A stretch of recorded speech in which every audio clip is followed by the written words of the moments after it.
প্রথমে জেনে নেওয়া যাক সুদ কি। ধরা যাক রামবাবু ১২০০ টাকা ১ বছরের জন্য ব্যাংকে জমা রাখলেন। ১ বছর পরে ব্যাংক ওনাকে ১২৯৬ টাকা ফেরত দিল।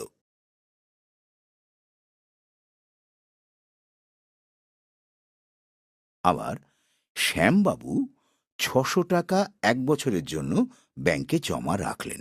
১ বছর পরে ব্যাংক ওনাকে ৬৪৮ টাকা ফেরত দিল।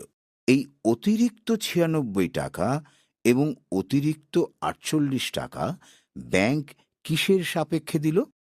আমাদের গচ্ছিত অর্থ ব্যাংক নানা খাতে কাজে লাগিয়ে এই অতিরিক্ত অর্থটি দেয়। এই ৯৬ টাকা এবং ৪৮ টাকাই হল সুদ। তাহলে রামবাবু এবং শ্যামবাবু কেন আলাদা সুদ পেলেন দেখে নিই।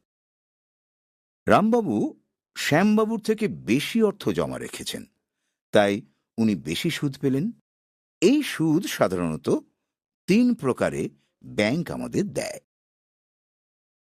বার্ষিক সুদ, দৈনিক সুদ এবং মাসিক সুদ। এখন দেখে নিই বার্ষিক সুদ নির্ণয়ের পদ্ধতিটি কিরূপ। রামবাবুর ক্ষেত্রে ১২০০ টাকায় ১ বছরের সুদ ১২৯৬ মাইনাস ১২০০ ইজ ইকুয়াল টু ৯৬ টাকা।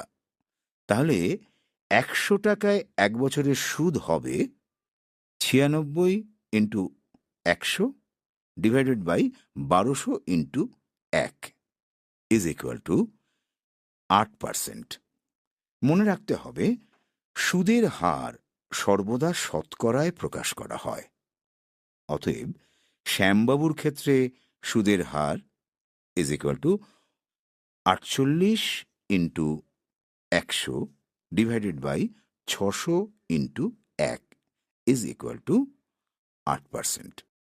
এখন তাহলে দেখে নেওয়া যাক সুদ নির্ণয়ের সাধারণ সূত্রটি কিরূপ। রামবাবু এবং শ্যামবাবুর ক্ষেত্রে যথাক্রমে ১২০০ এবং ৬০০ টাকা হল পি বা আসল, আর % হল সুদের হার। ১ বছর হল